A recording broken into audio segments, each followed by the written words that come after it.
M.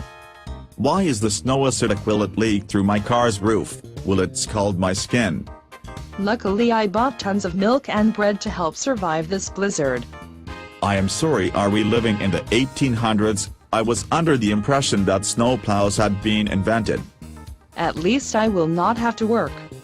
Why did you lose internet and phone service and are incapable of communicating with other people?